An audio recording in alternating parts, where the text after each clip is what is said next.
প্ৰভু সমস্ত আই সমস্ত কৃষ্ণ কথা শেষ কৰি ক'ব পৰা ব্যক্তি আগতেও নাছিল, বৰ্তমানো নাই আৰু আগলৈও নোলায়।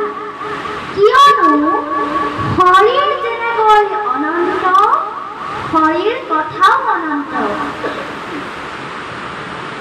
যেনেকৈ এটি চৰাই তাৰ পাখি বা দেউকা চাইহে উৰিব পাৰে, ঠিক তেনেদৰে আমিও আপোনা হ'বৰ দৰে সন্তসকলৰ সংগত, একান্ত ভকতৰ সংগত যিকণ কৃষ্ণ কথা শুনিছো তাকেই বৰ্ণনা কৰিব বিচাৰিছো। প্ৰভু সমস্ত আই সমস্ত সময়ে সময়ে পৃথিৱীত কিছুমান দুষ্ট দৈত্যৰ আবিৰ্ভাৱ ঘটে আৰু সেই দুষ্ট দৈত্যসমূহে গোটেই জগতখনক অশান্ত কৰি তোলে। বিশেষভাৱে সন্তসকলে শান্তিৰে জীয়াই থাকিব নোৱাৰে।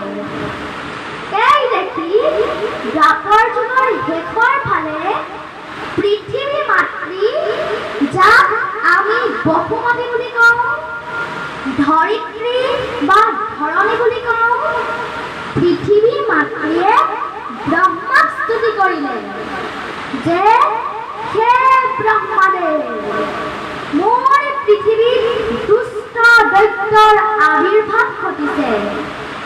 ব্ৰহ্মাই বসুমতীৰ প্ৰাৰ্থনা শুনি ঈশ্বৰ পুৰুষক প্ৰাৰ্থনা কৰিলে, প্ৰভু তোমাৰ আজ্ঞামতে মই সৃষ্টি কাৰ্য কৰিছো যদিও তাৰ কিছুমান দুষ্ট দৈত্যলৈ ৰূপান্তৰ হৈছে আৰু গোটেই জগতখনক অশান্ত কৰি তুলিছে। আপুনি ইয়াৰ ব্যৱস্থা কৰিব লাগে। তেতিয়া ভগৱন্ত পুৰুষে ব্ৰহ্মাক ক'লে যে মই ইয়াৰ ব্যৱস্থা কৰিম।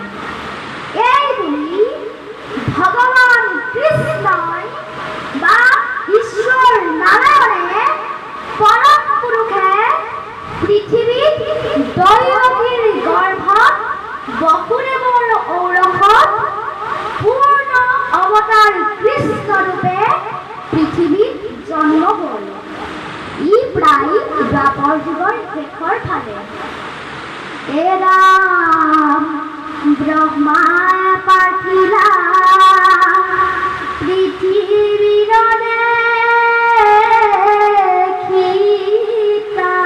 দেখিতাখন, লৈলা দৈৱকীৰ উদৰত মাৰি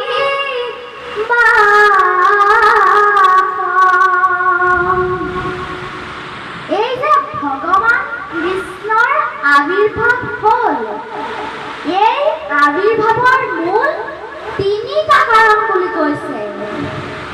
প্ৰথম কাৰণ সাধুসকলক পৰিত্ৰাণ কৰিবলৈ, দ্বিতীয় কাৰণ দুষ্কৃতিক বিনাশ কৰিবলৈ, তৃতীয় কাৰণ ধৰ্ম সংস্থাপনৰ বাবে।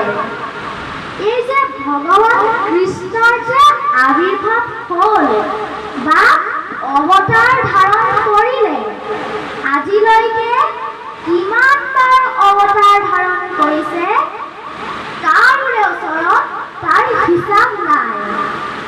আনকি মহাপুৰুষ শ্ৰীমন্ত শংকৰদেৱে কীৰ্তনৰ প্ৰাৰম্ভণিতে চতুৰ্বিংশতি অৱতাৰ ৰচনা কৰোঁতে কি বুলি কৈছে? হে ৰাম, প্ৰথমে প্ৰণামো ব্ৰহ্মৰূপী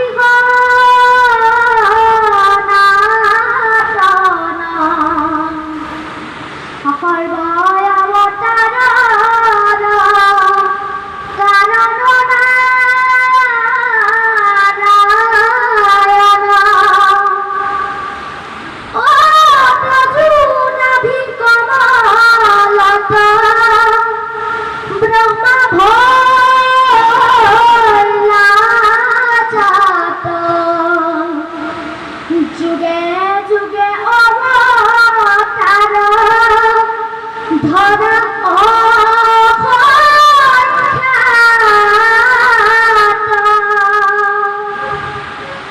ধৰা অসংখ্যাত যাৰ কোনো সংখ্যা দিব নোৱাৰি অসংখ্যাত অৱতাৰেৰে ভগৱান পৃথিৱীত আপোনহমৰ দৰে সন্তসকলক পালন কৰিবৰ নিমিত্তে ভগৱান আবিৰ্ভাৱ হৈছে আৰু সেই একেই আবিৰ্ভাৱৰ অন্যতম অৱতাৰ হৈছে মহাপুৰুষ শ্ৰীমন্ত শংকৰদেৱ অৰ্থাৎ আমি গুৰু মহাপুৰুষ শ্ৰীমন্ত শংকৰদেৱক ঈশ্বৰৰ গুৰু অৱতাৰ বুলি মান্য কৰোঁ আমি শংকৰদেৱক ঈশ্বৰ অৱতাৰ বুলি গণ্য কৰোঁ শংকৰ স্বৰূপে হৰি নিজ অংশে অৱতাৰ হৈছিল যদিও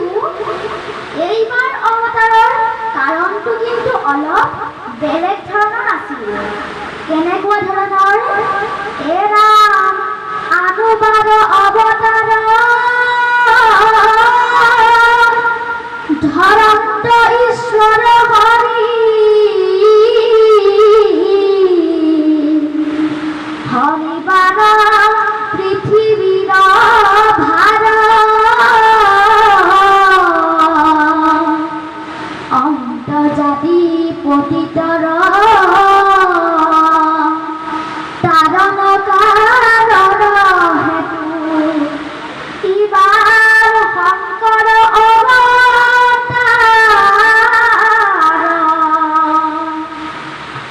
শংকৰ গুৰুজন আছে ভগৱানৰ অংশ ইয়াৰ প্ৰমাণ কি মাধৱ পুৰুষে গুৰু প্ৰতিবাদ ইয়াৰ প্ৰমাণ স্পষ্টভাৱে দাঙি ধৰিছে চাৰি বেদ শিৰোমণিৰ মাজে যাকে দি চৰণ বিকাশ পুহি দেৱক কয়লি কলিকো শংকৰ দেৱ পৰকাশ চাৰি বেদৰ শিৰোমণি হ'ল ভাগৱত শাস্ত্ৰ এই ভাগৱত শাস্ত্ৰত কৃষ্ণৰ চৰণ প্ৰকাশিত হৈছে আৰু সেইজন কৃষ্ণই কলিত শংকৰ ৰূপে প্ৰকাশ পাইছে প্ৰভু নমস্ত শংকৰ গুৰুজনৰ বিষয়ে ক'ত কেতিয়া জন্ম হৈছিল কোনে ডাঙৰ দীঘল কৰিছিল ক'ত শিক্ষা গ্ৰহণ কৰিছিল কি কি ৰচনা কৰিছিল এইবিলাক ক'বৰ প্ৰয়োজন বোধ কৰা নাই আমি যদি প্ৰশ্ন কৰোঁ শংকৰদেৱনো কি আছিল আৰু আমাক গুৰুজনে কি দি থৈ গ'ল এই প্ৰশ্নটো যদি আমি নিজকে ওলোটাকৈ সুধি চাওঁ যে শংকৰদেৱনো কি নাছিল আৰু আমাক গুৰুজনে কি দি থৈ নগ'ল তেতিয়া তাৰ উত্তৰত এটা শূন্য পাম কিন্তু আজিৰ তাৰিখৰ পৰা কেইবাটাও জনম লিখি বা কৈ শংকৰদেৱৰ বিষয়ে শেষ কৰিব নোৱাৰি তেৰাৰ প্ৰপন্ন শিষ্য বৰহাৰপু মাধৱদেৱে এটা শব্দত কৈ গ'ল জয় গুৰু শংকৰ সৰ্ব গুণাকৰ যাকেৰি নাহিকে উপাম যিজন সৰ্বগুণৰ অধিকাৰী অৰ্থাৎ যাৰ কাৰোৰে লগত তুলনা নহয় সেই বাপ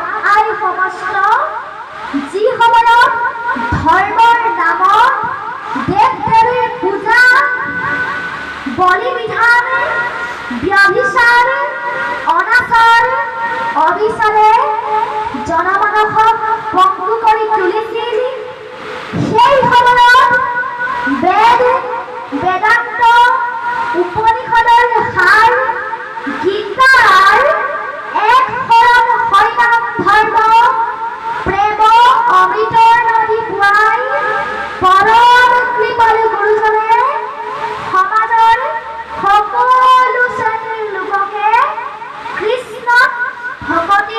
অধিকাৰ সাব্যস্ত কৰি এখন শুদ্ধ নিকা সদাচাৰী সমাজ গঢ়ি তুলিলে। তেখেত আছিল অসমৰ সাহিত্য সভ্যতা সংস্কৃতিৰ স্ৰষ্টা। গুৰুজনাই ভাগৱতৰ সৎসংগ, গীতাৰ এক শৰণ আৰু সহস্ৰ নামখণ্ডৰ নামৰ আধাৰত অসমত এক শৰণ হৰিনাম ধৰ্ম প্ৰৱৰ্তন কৰিলে। এই এক শৰণৰ অৰ্থ হ'ল এজন দেৱতাত শৰণ লোৱা বা আশ্ৰয় লোৱা, যিজন সৰ্বশক্তিমান, নিৰাকাৰ, নিৰাময়, সৃষ্টি স্থিতি প্ৰলয়ৰ অধিকাৰী দৈৱকীনন্দন ভগৱান শ্ৰীকৃষ্ণ। গীতাৰ অন্তত ভগৱান শ্ৰীকৃষ্ণই নিজ মুখে অৰ্জুনক উপদেশ দি কৈছে, আর সর্বধর্ম এরি এক শরণ খাত পুত্রী বিশ্বাসে সখী লয়ুগ আমাত আর নকরিবা ভয় হেরা করু অঙ্গীকার সমস্ত পাপতে মই করিব উদ্ধার।